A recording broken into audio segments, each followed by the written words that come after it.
Hello guys and girls, it's Zach here.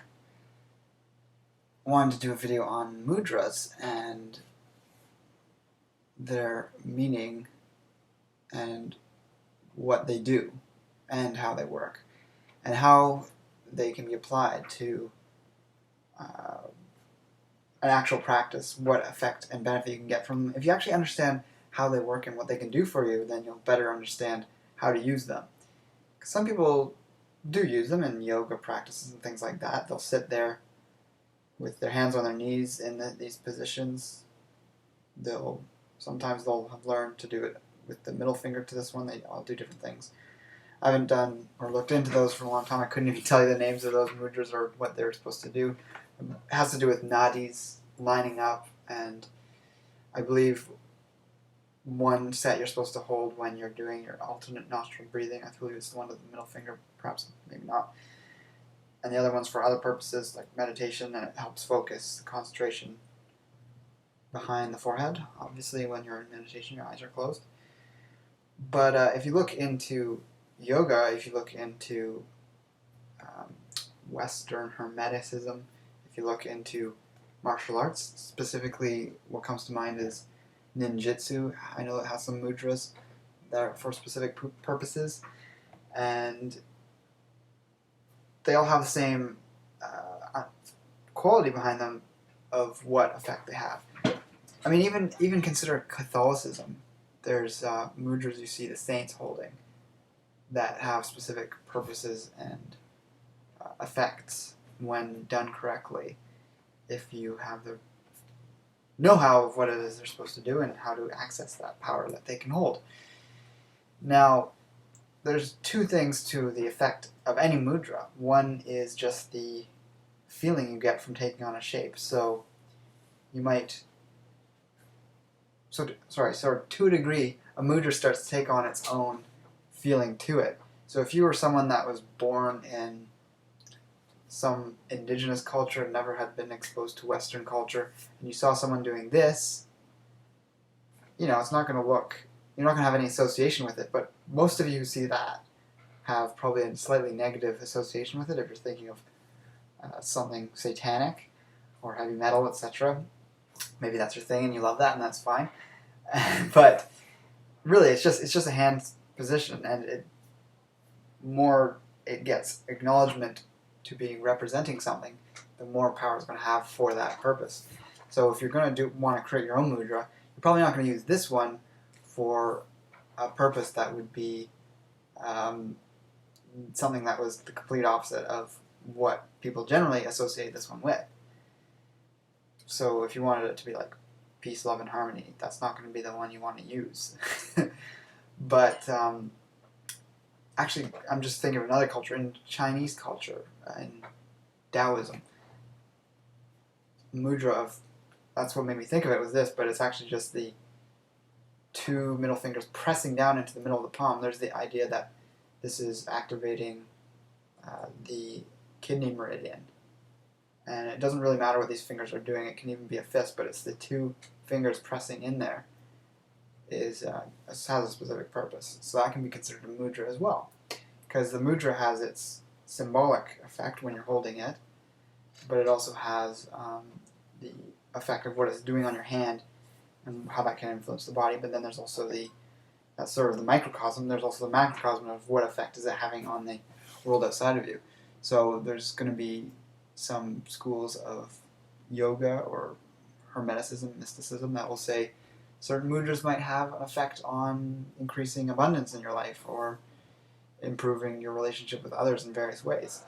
And in Buddhism and a lot of these sort of Eastern traditions that are more focused on sort of the spiritual side of things, yes, there's going to be mudras for things like healing others, healing yourself, bringing in the power or association with a specific deity, or having some sort of effect on the world at large that is in a positive light.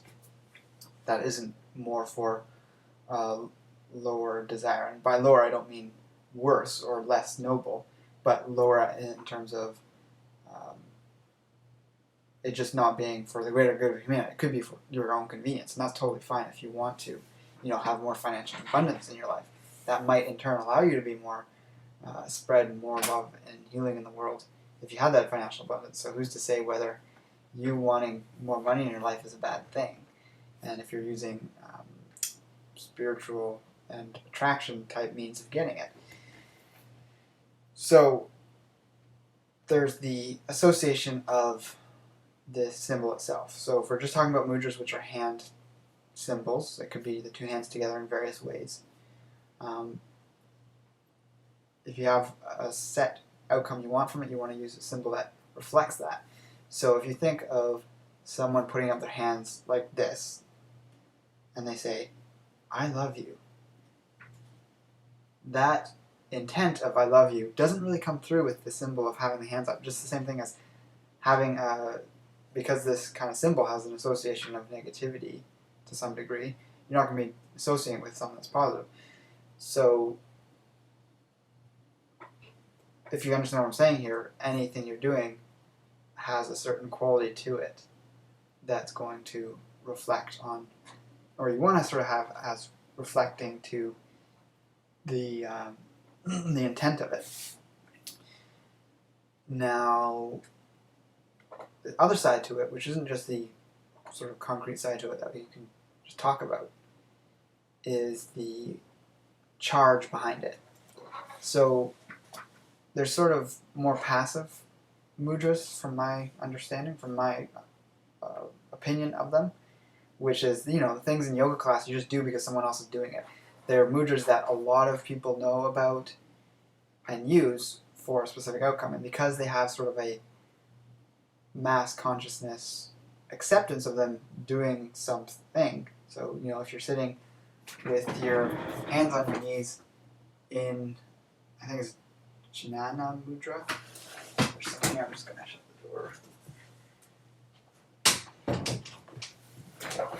Then it's going to have that effect because all these people expect it to have that effect. But it also, you could say, has a spiritual quality of having that effect as well. But then there's also mudras that are to be kept secret and that no one else knows the meaning or intent behind them. You might see people doing them. You might not know that they're doing a mudra, or even if you knew they were doing a mudra, you might not know what the effect is or how to activate the mudra. You could do the same hand signal but not get the same effect. So this is where sort of conspiracy theorists step in and say, all these people in political power are doing these symbols when they're doing their speeches and things. And they might be. They're often involved in secret societies, but you don't know the intent behind it. And we can't really try to pass judgment like that, I think, with limited facts and limited understanding of those things. And just sort of focus more on the positive, I guess. So yeah, these things can be used for both good and bad. So that's always the caveat, is that use at your own discretion. If you want to know more of where I'm getting some of these ideas from, you check out the work of Franz Barden.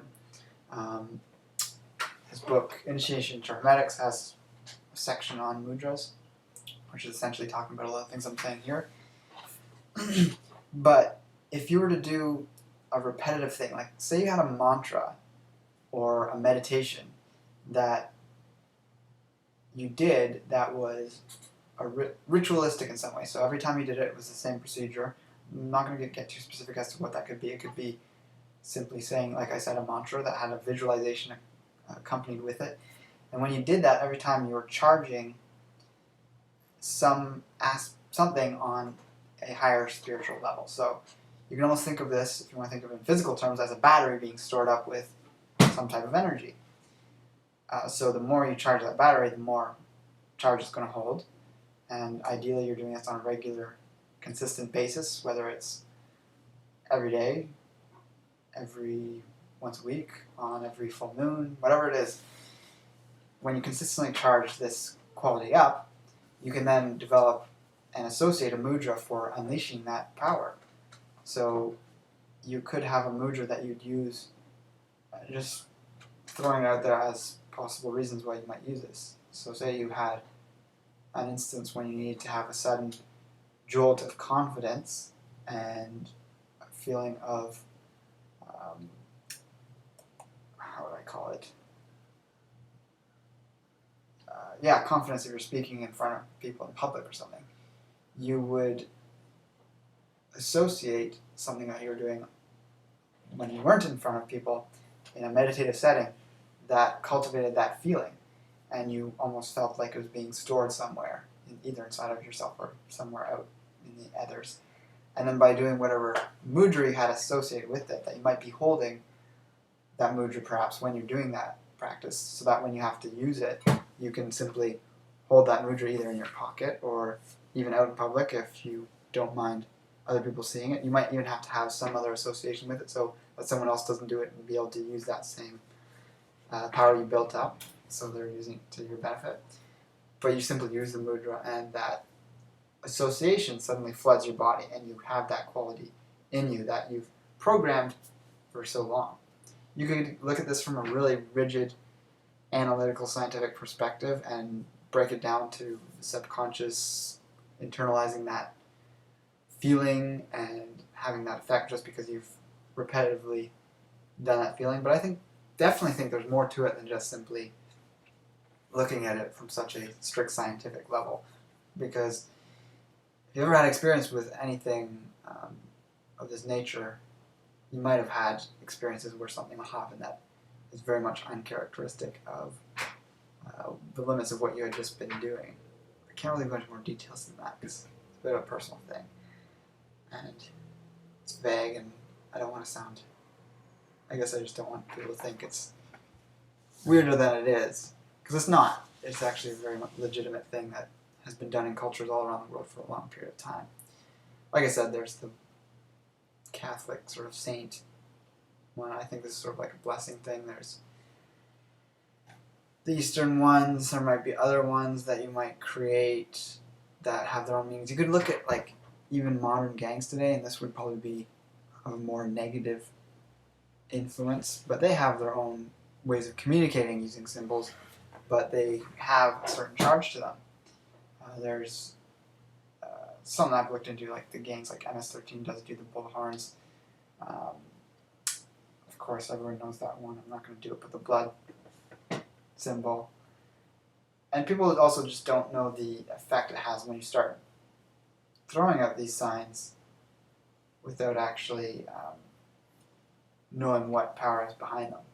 And even a gang sign, they don't have the intent of developing some sort of magical occult power from it, but it develops its own overmind, I guess you'd say. Almost like it just goes out there in the ethers and it has a quality associated with it. You don't want to be tapping into something that's related to that kind of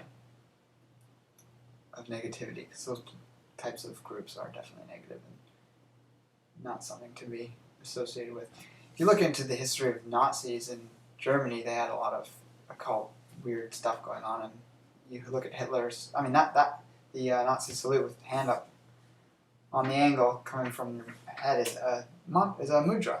It uses more than just the hand. It's a position of the arm in relation to the body, but it's associating a type of quality with a movement and posture that then gets developed over time and gets associated. That one is one that's used publicly en masse. So Hitler had ones he used in his own ways privately. I'm sure I can assure you of that. And many of those other people that were higher up there had all sorts of things they used for those purposes. So just throwing some of that stuff out there, it's interesting to look into, I think, and it's fun to play around with and see what effects you have, especially when you're just looking at personal development, like increasing your confidence or self-healing.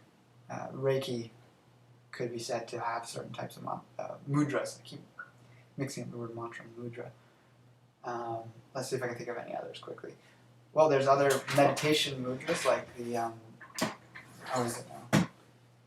The one where you sit on your lap like this. I believe it, I could have it mixed up which hand goes under, but that's said to cultivate chi in the lower dantian just by sitting in that position. I forget if it's left or right underneath the other hand, but that idea of the thumbs touching sort of directs, and it also grounds you and holds you more firmly into your body, so that's a good position to use meditating. Whereas this one, if you ever try this, meditate and see the difference in feeling from meditating like this or meditating like this. One is has a lot more presence, I feel, whereas this one is a lot more, out there. That's just my own experience. Maybe you won't find it exactly like that. But you can also use other positions, holding your hands while in meditation, have different effects. And that's one thing to do is if you want to create your own mudra, sit in a space where you're really present and your mind's clear after half an hour of meditating, and start experimenting with holding different hand positions. Feel the effect internally that you get from it, and that can be a way that you can discover mudras to create your own mudras from, or hand positions to create your own mudras from, that are associated with those postures. So I hope that intrigued you. I had fun talking about that. And let me know in the comments below what you thought. I'll talk to you guys later.